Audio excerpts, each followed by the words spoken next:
Hello students, welcome to the class of MA final sociology. आज की क्लास में हम आपके फर्स्ट पेपर के फोर्थ यूनिट के अंतर्गत फिनोमिनोलॉजी का अध्ययन जारी रखेंगे। और मैंने पिछली क्लास में आपको शुड्स का एक बहुत ही सामान्य और संक्षिप्त परिचय दिया था। आज हम ये देखेंगे कि अल्फ्रेड शुड्स ने फिनोमिनोलॉजी को लेकर किस तरह के विचार प्रकट किए हैं। आज हम उनकी इस विवेचना का प्रथम भाग देखेंगे। मैं Anupama Saha, associate professor sociology, government college Sirohi, Rajasthan. तो जैसा आप देख पा रहे हैं अपने स्क्रीन्स पर, Schutz phenomenology, the main source of understanding Schutz ideas on phenomenology is his book titled The Phenomenology of the Social World.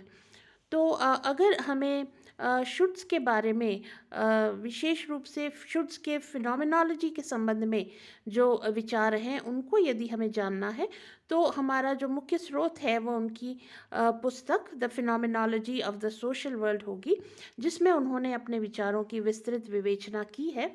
कल की क्लास में भी मैंने आप लोगों को बताया था कि the phenomenology of the social world उनकी पहली और सबसे चर्चित पुस्तक रही है। The two major elements in social relations which became the focus of Schutz's analysis are uniqueness and typification. तो शुड्स के जो पूरा एनालिसिस है सामाजिक संबंधों का, उसमें उन्होंने दो प्रमुख तत्वों को विशेष महत्व दिया है, और वो दो तत्व हैं यूनिकनेस यानी विशिष्टता, और टिपिफिकेशन यानी श्रेणीबद्धता या categorisation. All repetitive social situations constitute a process called typification, that is, categorizing of situations and persons into types based on socially shared definitions and meanings. तो शुड्स ये कहते हैं कि जितनी भी सामान्य स्थितियां हैं जो किसी भी समाज में हमें बार बार दिखाई देती हैं, जो समाज में सामान्य रूप से जो भी परिस्थितियां या स्थितियां या घटनाएं जो कि सामान्य रूप से बार बार किसी समाज में घटित होती हैं, वे एक प्रोसेस, एक प्रक्रिया के कारण होती हैं, और उस प्रक्रिया को वो कह रहे हैं टिपिफिकेशन, यानी अलग अलग श्रेणियों में या निश्चित श्रेणियों में सिचुएशंस को, स्थितियों को या व्यक्तियों को विभाजित कर देना। और यह विभाजन हम जो एक हमारी सामान्य परिभाषाएं होती हैं या दशाओं को हम जो सामान्य अर्थ देते हैं, उनके आधार पर की जाती हैं। तो जैसे इसको हम एक एग्जाम्पल से इस प्रकार से समझ सकते हैं कि प्रायः कुछ स्थितियों को लेकर के, कुछ दशाओं को लेकर के, या कुछ व्यक्तियों को लेकर के हमारे कुछ शेयर्ड मीनिंग्स होते हैं, कुछ शेयर्ड परिभाषाएं होती हैं। जैसे अगर हम देखते हैं कि कहीं पर बहुत ज़्यादा लाइटिंग है और वहाँ पर बैंड बज रहा है और लोग नाच रहे हैं, तो हम जानते हैं कि वहाँ पर कोई विवाह उत्सव हो रहा है। तो ये टिपिफिकेशन है कि एक ख़ास तरह की स्थिति को अगर हम देखते तो हम उसका एक निश्चित अर्थ लगा लेते हैं। उसी तरह से यदि हम देखते हैं कि कहीं बहुत सारे लोग चुपचाप शांत एक जगह पर बैठे हैं और एक दूसरे से बात नहीं कर रहे हैं और बहुत गंभीर सा माहौल है, तो हम यह समझ जाते हैं कि वहाँ कहीं मृत्यु हुई है। तो कहने का तात्पर्य यह है कि हम दशाओं को, परिस्थितियों को कुछ अपने अनुभवों के आधार पर, कुछ सामान्य जो हमारे अनुभव रहते हैं समाज में रहते हुए, उनके ज़रिए से हम डिफ़ाइन कर देते हैं दशाओं को, उनको एक निश्चित अर्थ दे देते हैं। और इस तरह से वह कहते हैं कि जो अलग अलग तरह की सोशल सिचुएशंस होती हैं, उनको हम अलग अलग श्रेणियों में इस तरह से टिपिफाई कर देते हैं, कैटेगराइज कर देते हैं उनको, इन शेयर्ड मीनिंग्स के आधार पर उनके कुछ निश्चित अर्थ बना लेते हैं। In face-to-face relations, typification is necessarily modified by unique situations. अब वो ये कह रहे हैं कि जहाँ पर बहुत नज़दीक के आमने सामने के बहुत निकटता के संबंध होते हैं, वहाँ पर जो हमारी जो धारणाएं होती हैं, जो हमारे टिपिफिकेशंस होते हैं, जो हमारी श्रेणीबद्धताएं होती हैं, वो मॉडिफाई हो जाती हैं, उनमें संशोधन हो जाता है, वो कुछ हद तक बदल जाती हैं। जैसे मान लीजिए कि आमतौर पर जो हमारी एक धारणा है पुलिस के बारे में कि वो बहुत ही स्ट्रिक्ट होती है, वो बहुत ही कठोर होती है, और वो बहुत ही अनुशासन पसंद होती है, तो ये हमारी एक जनरल इमेज, एक छवि पुलिस के बारे में है। लेकिन मान लीजिए कि कोई पुलिस सेवा में हमारा कोई मित्र है, वह पुलिस जब सेवा में जाता है और हम उससे निकट से जानते हैं, या हमें हमारी किसी पुलिस के अधिकारी से कोई निकटता से जान पहचान होती है, और तब जब हम उसके साथ उसका व्यवहार देखते हैं, तो हमारी जो पूर्व धारणाएं होती हैं उनमें कुछ बदलाव आता है, कुछ उसमें चेंज होने लगता है, क्योंकि अब हम उसे बहुत नज़दीक से, बहुत निकटता से देख रहे हैं। तो जो आम धारणा थी हमारी पुलिस के बारे में, उसमें कुछ बदलाव हो सकता है। हो सकता है कि वो और पुष्ट हो जाए। दोनों ही परिस्थितियां हैं। हो सकता है कि जो हमारी धारणा थी वो फेस टू फेस सिचुएशन में पुष्ट हो जाए, और हो सकता है कि वह बदल जाए। तो जैसे ही हमारा इंटरेक्शन नज़दीक का होता है अन्य व्यक्ति से, उसके संदर्भ में जो हमारे टिपिफिकेशंस थे, जो पहले से हमारी पूर्व धारणाएं थी, जो शेयर्ड मीनिंग के आधार पर तय हो गई थी, उनमें बदलाव हो सकता है। Thus, the basic rule is that the more personal the relationship, the more unique the character is going to be, and the more impersonal the relationship, the more typified it would be. यहाँ कुछ वो typological error है, उसको आप excuse करेंगे। The more typified it would be. तो होता क्या है कि शुट्स ये कह रहे हैं कि जो ग्राउंड रूल है, जो जो मूल नियम है, वो ये है कि जितना ज़्यादा हमारा निकट का या निजी या व्यक्तिगत संबंध होता है, उतना ही जो संबंध का स्वरूप होता है वो यूनिक, विशिष्ट होता है। और जितना ही इम्पर्सनल होता है, जितना ही अवैयक्तिक होता है, जितना ही औपचारिक या दूर का हमारा रिलेशन होता है, घनिष्ठ नहीं होता है, वह उतना ही टिपिफाइड होता है, कैटेगराइज्ड होता है, श्रेणीबद्ध होता है। तो वो जो जानकारी हमारी होती है वो हमारे सामान्य अनुभव के आधार पर हो सकती है, या हमारी जो सामान्य ज्ञान है उसके आधार पर हम एक इमेज बना लेते हैं, एक छवि बना लेते हैं। लेकिन जब हमारा निकट का संबंध होता है, तब वह जो छवियां हैं, वो जो धारणाएं हैं, उनमें मॉडिफिकेशन होता है। To Schutz, the meaning the individual imparts to a situation in everyday life is of prime importance.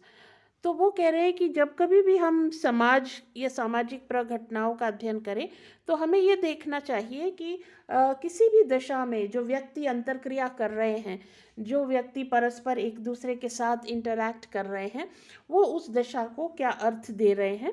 तो व्यक्ति जिस तरह से किसी दशा को डिफाइन करते हैं, किसी दशा को सिचुएशन को वो परिभाषित करते हैं, उसी आधार पर उनका जो व्यवहार है या उनकी जो अंतर्क्रिया है वह तय होती है। और इसलिए जो इंडिविजुअल मीनिंग्स हैं, जो व्यक्तिनिष्ठ अर्थ हैं, जो कोई भी व्यक्ति किसी सिचुएशन को दे रहा है, वह बहुत महत्वपूर्ण होता है।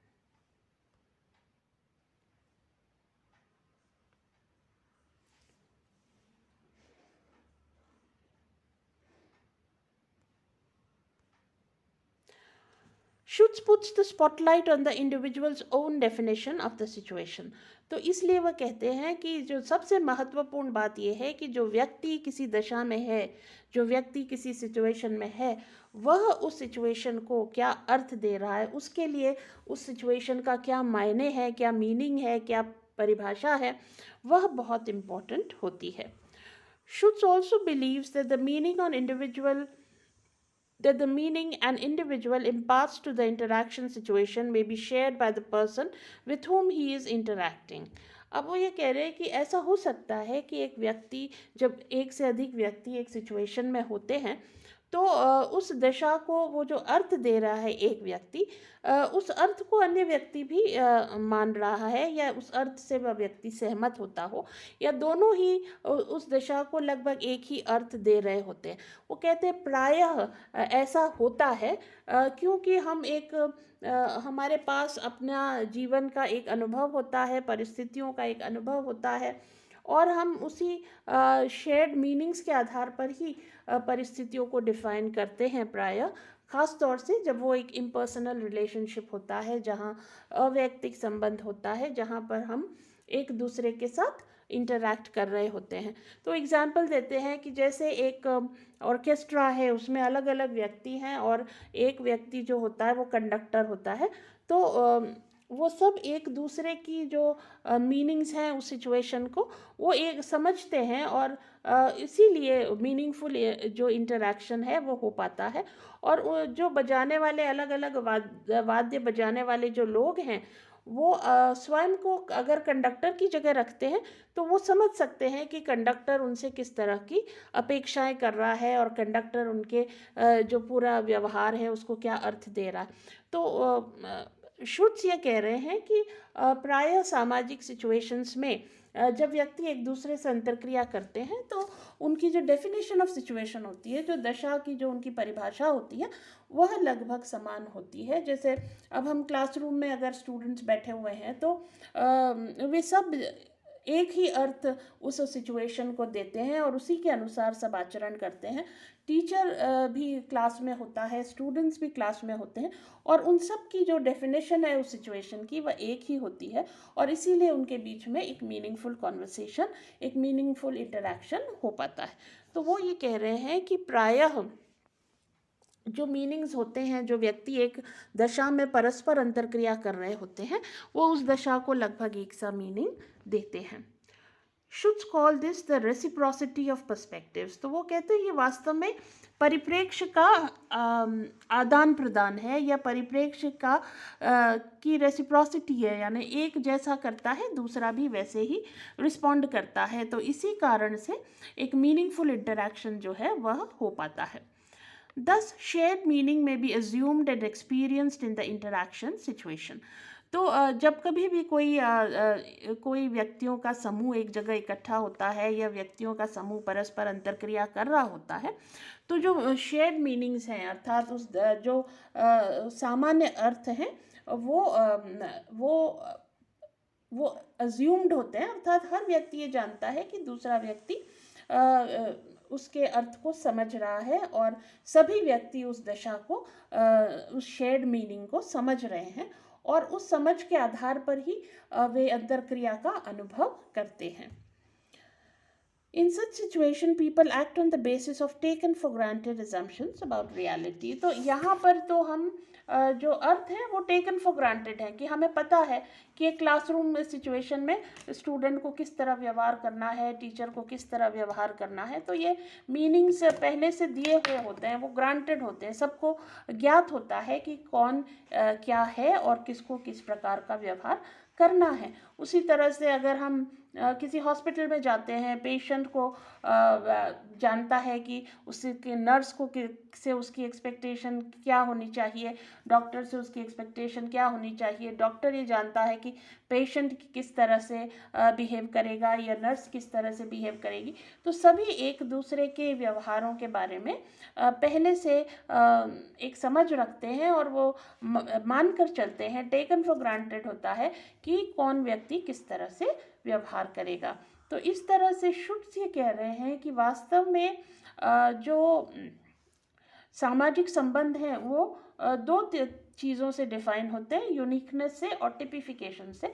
टिपिफिकेशंस वास्तव में समाज में एक तरह का एक पैटर्न निर्मित कर देते हैं, एक व्यवस्था निर्मित कर देते हैं, एक प्रतिमान निर्मित कर देते हैं, और इस पैटर्न के भीतर फिर यूनिकनेस हो सकती है। हर व्यक्ति अपने अपने ढंग से एक जनरल हमारे पास फ्रेम ऑफ रेफरेंस तो हो जाता है, लेकिन हाँ उसके भीतर बहुत सारे मॉडिफिकेशंस हो सकते हैं। जैसे हर व्यक्ति अपने तरीके से सिचुएशन को एक अर्थ देता है और उसके अनुसार वह आचरण करता है। तो जैसे आप देखेंगे कि एक क्लासरूम सिचुएशन के बारे में हम सब की धारणा एक सी है और हम जानते हैं, हम एक दूसरे की पोजीशंस को समझते हैं और हम जानते हैं कि कौन कैसा व्यवहार करेगा। लेकिन इसके बाद भी हमारे जो अपने निकट के फ्रेंड के साथ, अपने क्लास के अन्य व्यक्तियों के साथ और हमारे अलग अलग टीचर्स के साथ अलग अलग व्यवहार होते हैं, क्योंकि हम एक दूसरे के व्यवहारों को अपना व्यक्तिनिष्ठ अर्थ देते हैं और उस अर्थ के आधार पर हमारी अंतर्क्रिया तय होती है। तो इस तरह से एक तो जनरल फ्रेम ऑफ रेफरेंस है जिसे हम टिपिफिकेशन कहते हैं, और एक यूनिक फ्रेम ऑफ रेफरेंस भी है जिसमें हम अपने व्यक्तिनिष्ठ अर्थों के आधार पर व्यवहार करते हैं। तो इस तरह से शुट्स ये कहना चाह रहे हैं वास्तव में कि जिस भी दशा में अंतर्क्रिया हो रही है उस अंतर्क्रिया को व्यक्ति अपने व्यक्तिनिष्ठ अर्थ देते हैं और उस अर्थ के आधार पर ही अंतर्क्रिया का स्वरूप तय होता है। अब हम इस विवेचना को आज यहीं समाप्त करेंगे। ये विवेचना हम कंटिन्यू करेंगे आने वाले वीडियो में। आप सभी का बहुत बहुत धन्यवाद।